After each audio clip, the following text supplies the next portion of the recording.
Hello, welcome to my channel. My name is Vishal and I hope आप सब बढ़िया होंगे।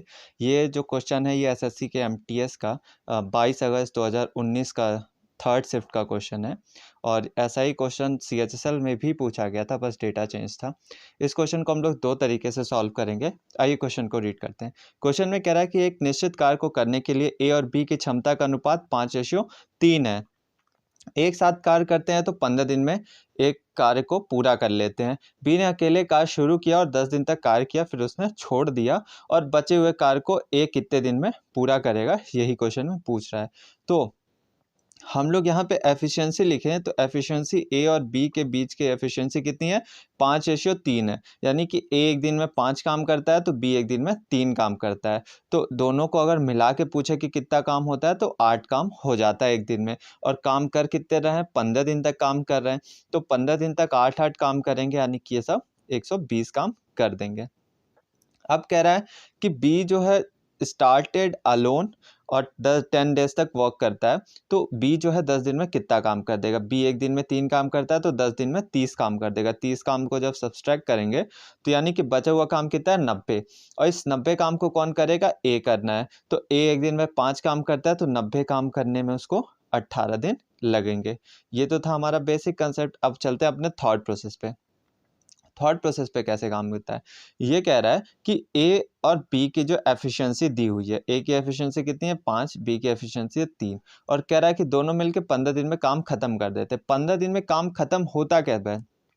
जब ए 15 दिन तक काम करे और बी भी 15 दिन तक काम करे, तब काम जो है वो 15 दिन में ख़त्म हो जाएगा।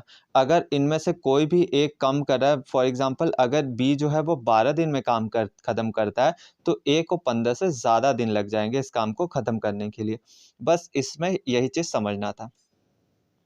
आइए इसको सॉल्व करते हैं।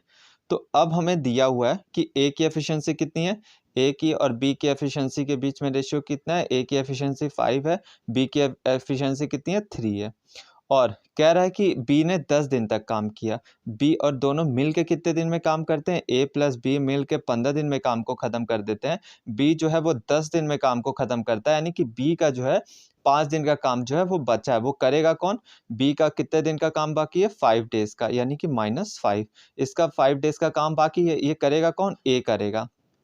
और हम लोग जानते हैं कि एफिशिएंसी और जो डेज़ का वो रेशियो होता है वो रिवर्स होता है। यानी कि बी की अगर एफिशिएंसी 3 है तो वो 5 दिन लेगा सेम काम को करने में जितना को ए लेगा 3 दिन करने में। ये इसका रिवर्स हो जाएगा। और बी का 5 दिन का ही काम बाकी है, तो 5 दिन का बी का 5 दिन का काम ए 3 दिन में ख़त्म कर देगा। यानी कि ए जो है वो अपना काम तो 15 दिन में करेगा ही करेगा। ए को अपना काम करने के लिए 15 दिन लगेगा ही लगेगा। साथ-साथ वो बी का भी जो काम है 3 दिन में ख़त्म कर देगा। यानी कि ए जो है वो वर्क जो है 18 डेज़ में कंप्लीट कर देगा। ये बात जिनको नहीं समझ में आई है उनके लिए एक दूसरा क प्रोसेस ले यहाँ पे लेते हैं। बी ने 10 दिन तक काम किया। बी का 5 दिन का काम जो है वो बचा है। बी का 5 दिन का काम, और बी एक दिन में काम कर कितना रहा है? 3 यूनिट। तो यानी कि बी का काम बचा कितना है? 15 यूनिट। और ए जो है एक दिन में 5 यूनिट वर्क करता है, तो 15 यूनिट वर्क करने में उसको कितना है? 3 डेज़ और लग जाएँगे। जितना वो लेता है उससे 3 डेज़ और लगेंगे, यानी कि उसे 15 डेज़ तक तो वर्क करना है अपना काम फिनिश करने के लिए, और साथ-साथ 3 दिन और करेगा, तब वो काम को कंप्लीट कर पाएगा। आई होप आप लोगों को समझ में आया होगा। अगर नहीं समझ में आया होगा आप कमेंट कर सकते हैं। And don't forget to like, share and subscribe. Thank you.